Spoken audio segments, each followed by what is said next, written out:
Hello दोस्तों, अस्सलाम वालेकुम। मंजिल एकेडमी यूट्यूब चैनल पे आप सभी का एक बार फिर से बहुत बहुत स्वागत है। मैं आप सभी का खैर मक़दम करता हूँ, इस्तकबाल करता हूँ।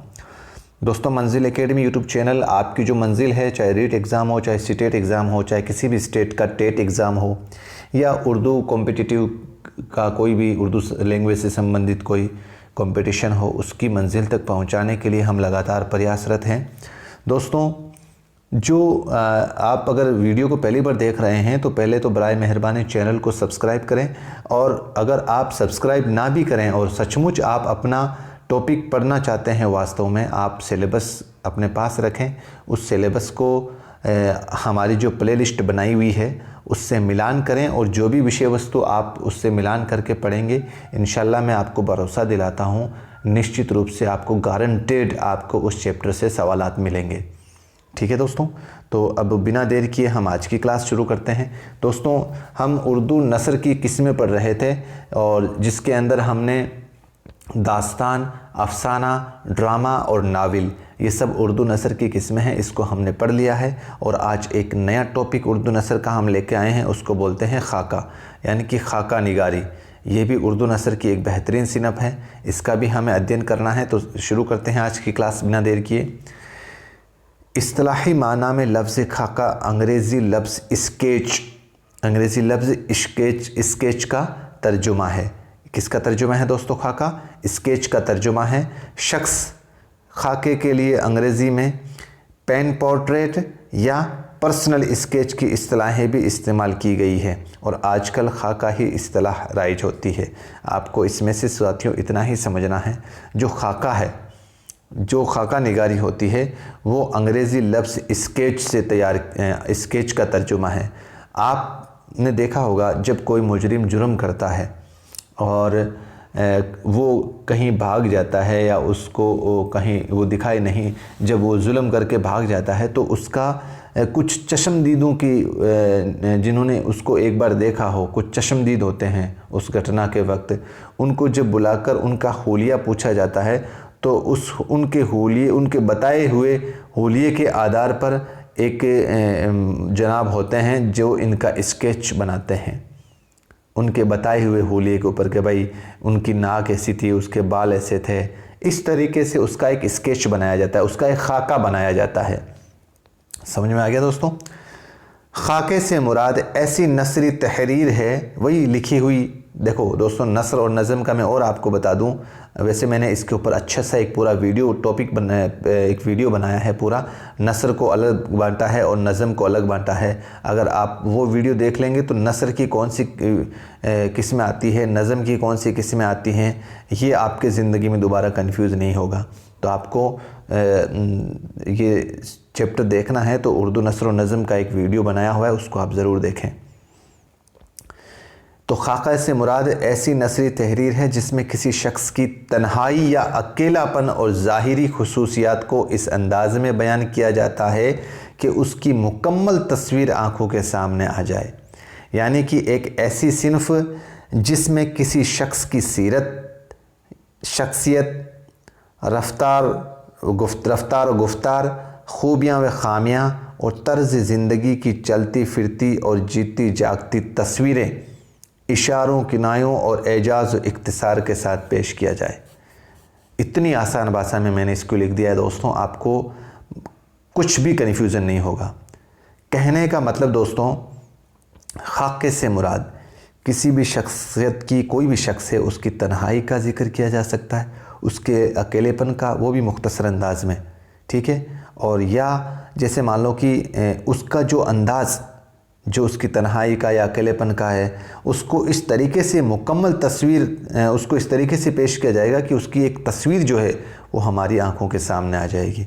यानी कि तस्वीर, स्केच जब बनाया जाता है किसी भी मुल्ज़िम का, तो एक तरीके से उसकी तस्वीर ही तो हमारे आंखों के सामने आ जाती है।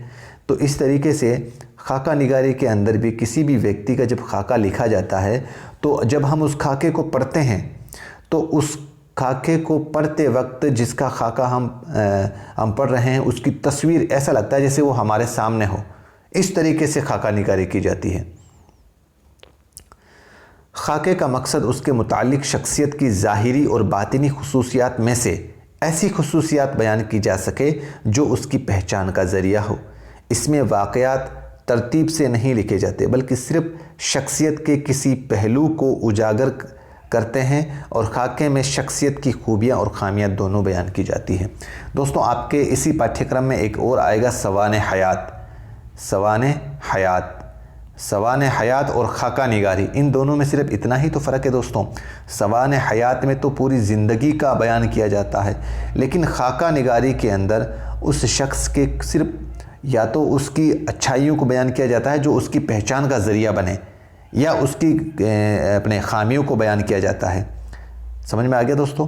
तो खाके का मकसद सिर्फ उस जिस शख्स का हम खाका लिख रहे हैं, खाका निगारी कर रहे हैं, उसकी ज़ाहिरी और बातिनी यानी कि उसकी बाहरी और अंदरूनी खुसूसियात बयान की जा सके जो उसका पहचान का ज़रिया हो, जिससे उसकी पर्सनैलिटी या उसके व्यक्तित्व की जो पहचान हो उसी का बयान दोस्तों खाका निगारी में किया जाता है। खाका निगारी में हालात और वाक़यात का बयान ज़मनी यानी कि मुकदमा की तफ्तीश की रोज़ाना रिपोर्ट जो पुलिस अफसर भेजते हैं।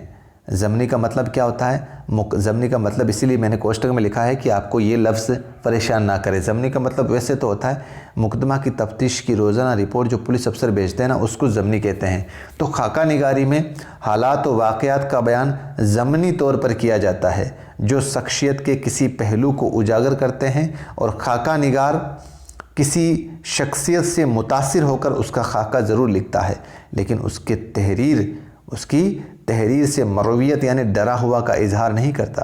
कहने का मतलब जो भी खाका निगार अगर किसी व्यक्ति का खाका लिखेगा तो ज़रूर उसकी शख्सियत से तो प्रभावित ज़रूर होगा वो, लेकिन उसकी लिखावट से कहीं भी ये नहीं लगेगा कि वो उससे डर कर लिख रहा हो। समझ में आ गया दोस्तों। खाका निगारी ऐसी नसरी सिनफ है जिसमें किसी शख्सियत के नुकूश यानी बनावट इस तरह उभारे जाते हैं कि उसकी खूबियाँ और खामियाँ उजागर होकर कारी के सामने एक जीती जागती तस्वीर की शक्ल में आ जाती है। और तो इससे आसान लैंग्वेज क्या बना सकता हूँ दोस्तों मैं आपके लिए। यही बात जो मैंने ऊपर लिखी थी उसका और आसान भाषा में मैंने आपके सामने रख दिया है कि खाका निगारी सिर्फ एक ऐसी सिनफ है जिसमें किसी शख्स की शख्सियत को इस तरह उभारा जाता है जिसमें उसकी खामियों को या खूबियों को सामने लाया जाता है, और उसको इस तरीके से लाया जाता है जब हम उसके खाके को पढ़ते हैं तो ऐसा लगता है कि ये जैसे कोई जीती जागती तस्वीर हमारे सामने आ गई हो।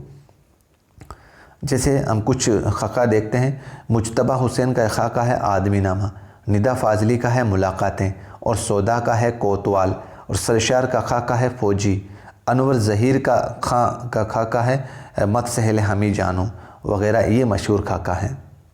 इसी तरीके से प्रोफेसर महमूद इलाही ने खाका निगारी के बारे में लिखा है। प्रोफेसर महमूद इलाही ने खाका निगारी की तारीफ़ में लिखा है कि खाका निगारी बहुत मुश्किल सिनफ है, और फिर ख्वान मज़मून के मेज़बानों की गर्ज़ जौहर को चंद सफ़हात में समेट लेना और भी मुश्किल काम है। यानी कि जिसका मज़मून लिखेंगे उसकी जौहर को, उसकी शख्सियत को बिल्कुल चंद सफ़हात में, चंद पेज पर समेट लेना और भी मुश्किल काम है। ये वो सिनफ है जिसमें सवानह निगारी के आदाब की पाबंदी भी लाजमी है। बिल्कुल सही लिखा है इन्होंने, क्योंकि सवानह निगारी की तरह अगर आप सारा मैटर उसकी सारी ज़िंदगी की सारी ज़िंदगी लिख दोगे उसमें, तो फिर वो सवानह निगारी हो जाएगी, खाका निगारी नहीं होगी। तो सवानह निगारी के आदाब की पाबंदी भी लाजमी है, और साथ ही दरिया को कुज़े में बंद कर लेने के सलीके की भी मुतक़ाज़ है। कहने का मतलब इसके अंदर मुख्तसर अंदाज भी अपनाना है, और सवानह हयात की तरह इतना फैलाव भी नहीं करना है, पूरी ज़िंदगी का निचोड़ इसमें नहीं रखना है। तो बहुत अच्छी तारीफ़ इन्होंने बयान की है खाका निगारी की। खाका निगारी का मकसद किसी शख्सियत को उभारना होता है, ना कि सवानह निगारी के मानिंद उसकी ज़िंदगी के हालात को कलमबंद करना है। अब तो समझ में आ गया दोस्तों। खाका निगारी और सवानह निगारी का अंदर आप इतना ही फ़र्क समझो कि खाका निगारी का मकसद सिर्फ़ और सिर्फ उस शख्सियत को उभारना होता है किसी शख्स की, जिसके अंदर या तो उसकी खूबी के बेस पर उसको उभारा जाएगा या उसकी खामी के बेस पर उसको उभारा जाएगा। सवानह निगारी के अंदर तो उसकी ज़िंदगी के सारे हालात कलमबंद किए जाते हैं, नहीं लिखे जाते हैं। तो सवानह में खाके की गुंजाइश हो सकती है। ये लाइन बहुत इंपॉर्टेंट है दोस्तों, बहुत इंपॉर्टेंट है, 2-3 बार पढ़ना इस लाइन को। सवानह में, सवानह हयात में या सवानह निगारी में खाका की गुंजाइश हो सकती है, लेकिन खाके में सवानह की गुंजाइश कभी नहीं होती। समझ में आ गया ये चैप्टर? इस लाइन में सब कुछ है दोस्तों। आपको सवानह निगारी आपके चैप्टर आएगा, जब उसमें हम पढ़ेंगे तो इस लाइन को आप याद ज़रूर रखना। सवानह में खाका की, यानी कि सवानह निगारी में खाका की तो गुंजाइश हो सकती है, खाका तो उसमें समा सकता है, लेकिन खाके में सवानह निगारी की गुंजाइश नहीं हो सकती। दोस्तों खाका निगारी के अंदर जो अभी हमने जो चैप्टर किया था उसके कुछ सवालात हैं, किस तरीके से आपके सवाल बनते हैं एग्ज़ाम में। तो 2-4 सवाल हम देखते हैं। वो कौन सी सिनफ है जिसमें किसी इंसान की ज़ाती खूबियाँ या ख़राबियों का इख्तिसार से बयान किया जाता है?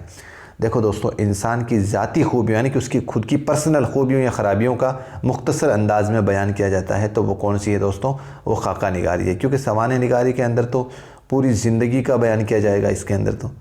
ठीक है दोस्तों। किस सिनफ में तफसील की गुंजाइश नहीं होती?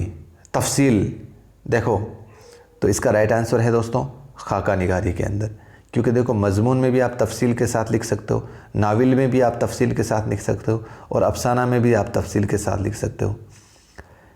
किसी की ज़िंदगी के ख़ास पहलुओं को इख्तिसार के साथ यानी मुख्तसर अंदाज में किस सिनफ़ अदब में पेश किया जाता है? तो ये तो वही सवाल आ गया वापस, तफसील का उल्टा खाका निगारी में। खाके में की जाती है वतन की खूबियाँ, मुनाजिर कुदरत की खूबियाँ, शख्सी खूबियाँ, इनमें से कौन? बहुत अच्छा सवाल है दोस्तों। अगर आपने अच्छे से इस विषय वस्तु को पढ़ा है तो इसका राइट आंसर क्या हो जाएगा? शख्सी खूबियाँ।